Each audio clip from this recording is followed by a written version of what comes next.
Hi hello. இன்றைக்கி மெஷர்மெண்ட்ஸில் லென்த்தை பற்றி தான் பார்க்க போகிறோம். லென்த்தோட அளவுகள் பற்றி பார்க்க போகிறோம். நம்ம இதுக்கு ஸ்கெயில் எடுத்துடலாம். இப்போ 10 மில்லிமீட்டர்ஸ் அப்படின்னா 1 சென்டிமீட்டர்னு சொல்கிறோம். அப்போது 10 மில்லிமீட்டர்ஸ்னால் இது தான் 10 மில்லிமீட்டர்ஸ். இதை தான் நம்ம என்னென்னு சொல்கிறோம், 1 சென்டிமீட்டர் அப்படின்னு நம்ம சொல்கிறோம். 10 சென்டிமீட்டர்ஸ் அதை வந்து நம்ம 1 டெசிமீட்டர் அப்படின்னு சொல்கிறோம். இதை நம்ம ஸ்கெயிலில் பார்த்துடலாம். இதிலிருந்து இது வரைக்கும் 10 வரைக்கும் உள்ளது தான் 10 சென்டிமீட்டர்ஸ். இதை தான் நம்ம என்னென்னு சொல்கிறோன்னா 1 டெசிமீட்டர் அப்படின்னு சொல்கிறோம்.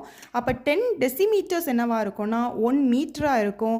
10 மீட்டர்ஸ் என்னவாக இருக்கும்னா 1 டெக்காமீட்டராக இருக்கும். 10 டெக்காமீட்டர்ஸ் என்னவாக இருக்கும்னா 1 ஹெக்டோமீட்டராக இருக்கும்.